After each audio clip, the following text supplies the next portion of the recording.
الصلاۃ والسلام جب کشتی میں سوار ہوئے اور بقیہ قوم تباہ و برباد ہو گئی، 80 افراد ایمان والے بچے، 6 ماہ تک یہ کشتی چلتی رہی۔ آپ نے اس کشتی میں کیا کیا؟ مورخین نے لکھتے ہیں نوح علیہ الصلوۃ والسلام کشتی میں آپ اللہ کی عبادت کرتے، کبھی امت سے کہتے روزہ رکھو تو وہ 80 افراد روزہ رکھ لیتے، آپ بھی روزہ رکھتے۔ اللہ نے جو آپ پہ صحیفے نازل کیے آپ اس کی تلاوت کرتے، وہ 80 افراد بھی تلاوت کرتے، کبھی استغفار کرتے، کبھی توبہ کرتے، کبھی اللہ کی بارگاہ میں مناجات کرتے، اللہ کی بارگاہ میں گڑ گڑاتے، اللہ کی بارگاہ میں معافی مانگتے۔ آپ بھی عبادت کرتے رہے، آپ کے وہ 80 افراد امتی بھی عبادت میں مشغول ہو گئے۔ کشتی چل رہی ہے، اگرچہ عذاب تھا، کائنات میں پانی تھا، مگر ان ایمان والوں کو اللہ نے بچانا تھا۔ انہی سے آگے کائنات چلنی تھی، انہی سے آگے آدم علیہ السلام کی اولاد کو قیامت تک چلنا تھا۔ اللہ نے انہیں محفوظ رکھا۔ 6 ماہ تک مسلسل کشتی چلتی رہی۔ 1 ماہ بھی کشتی میں سفر کیا جائے تو کتنی مشقت ہوتی ہے، جو سفر کرتے ہیں انہیں پتا ہوگا۔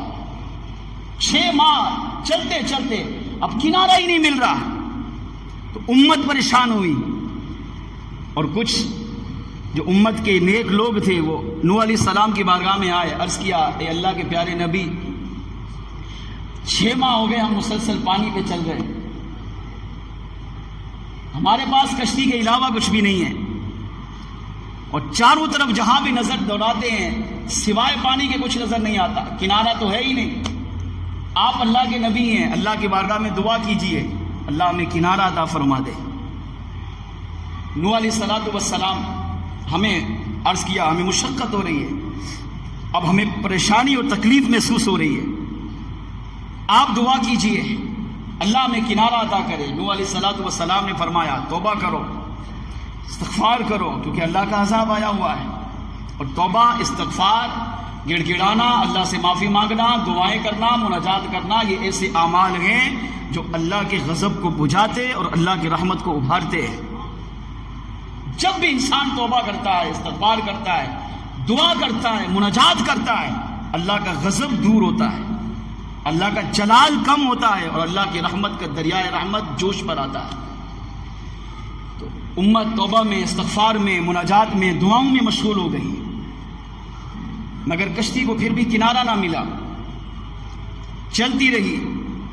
نوح علیہ السلام نے ان 80 افراد کو جمع کیا، اور ان 80 افراد میں میرے اور آپ کے آقا صلی اللہ تعالی علیہ وسلم کا ذکر خیر شروع فرمایا۔ جب دیکھا کہ امت پریشان ہو رہی ہے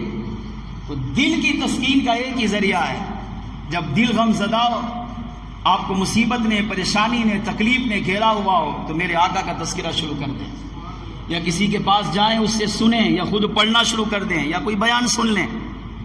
یا میرے آقا کے ذکر کی کوئی نعت سن لیں، جس سے آپ کے دل کو بھی راحت نصیب ہوگی، آپ کے قلب، آپ کو کے ذہن کو بھی اطمینان قلبی اور سکون ذہنی نصیب ہو جائے گا۔ حضور کا تذکرہ کیا، آقا علیہ السلام کی شان بیان کی، سابقہ کتابوں میں، سابقہ صحیفوں میں اللہ کریم نے جو حضور علیہ السلام کے مناجات اور حضور کے مقام، حضور کے مراتب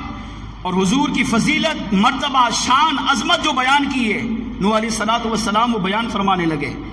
تو جب آپ نے اپنے ان 80 افراد امت میں میرے آقا صلی اللہ تعالی علیہ وسلم کا میلاد منایا، حضور کا ذکر خیر کیا، حضور کا تذکرہ کیا، آقا علیہ السلام کی ولادت، حضور کیسے تشریف لائیں گے، حضور کی نشانی کیا ہوگی، حضور علیہ السلام کی کچھ معجزات کیا ہوں گے،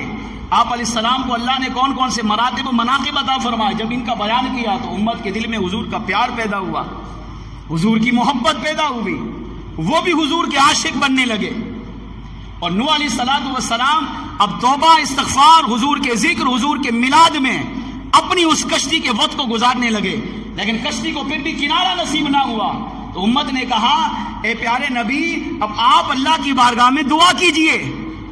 اب نوح علیہ السلام نے دعا مانگی۔ امام راضی تفسیر کبیر میں، علامہ سمہودی جذب القلوب اور وفاء الوفا میں کہتے ہیں کہ جب سیدنا نوح علیہ السلام نے اللہ کی بارگاہ میں ہاتھ اٹھا کر دعا مانگی، اے اللہ تو نے ہم پر کرم فرمایا، میری امت کے سرکشوں کو عذاب میں مبتلا کیا، میری امت کے ایمان والوں کو عذاب سے بچایا، اب ہماری کشتی کو کنارہ عطا فرما، اے اللہ ہمیں بھی اب زمین عطا فرما، زمین کا وہ حصہ عطا کر جہاں پر رہ کر ہم ساری زندگی تیری عبادت کریں۔ آپ توبہ کرتے رہے، استغفار کرتے رہے، اللہ نے جو صحیفہ نازل کیا اس کی تلاوت کرتے رہے، روزے رکھتے رہے، مگر کشتی کو جودی کنارہ نصیب نہ ہوا۔ لیکن نوح علیہ السلام نے جب دعا مانگی اور دعا کے اندر مصطفیٰ جان رحمت کے وسیلے کو پیش کیا، عرض کیا اے اللہ اب تجھے اپنے اس محبوب کا صدقہ جس کا نور مصطفیٰ میری پیشانی کے اندر موجود ہے، اس نور محمد کا صدقہ دیتا ہوں، اس نور محمد کے صدقے ہماری کشتی کو جودی پہاڑی کا کنارہ عطا فرما۔ مورخین نے لکھا توبہ کی، استغفار کیا، دعائیں کی، مناجات کی، اللہ کی بارگاہ میں گر گرائے مگر کشتی کو کنارہ نہ ملا۔ لیکن جب جیسے ہی نوح علیہ السلام نے اللہ کی بارگاہ میں حضور کا وسیلہ پیش کیا، نور محمد کا واسطہ پیش کیا، اپنی دعا میں حضور کے نام کو شامل کیا، تو رب کریم نے اس نام محمد کے صدقے نوح علیہ السلام کی کشتی کو جودی پہاڑی کا کنارہ عطا فرما دیا۔ اس سے پتہ چلا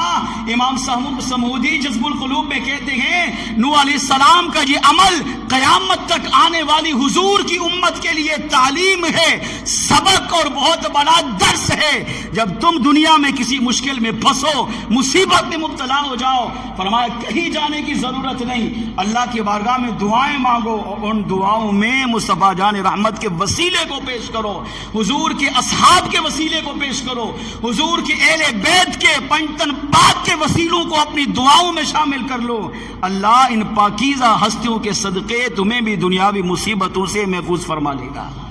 اور وہ مصیبتیں آئی ہوں گی تو اللہ انہیں دور فرما کر اپنی حفظ و امان میں جگہ عطا فرمائے گا۔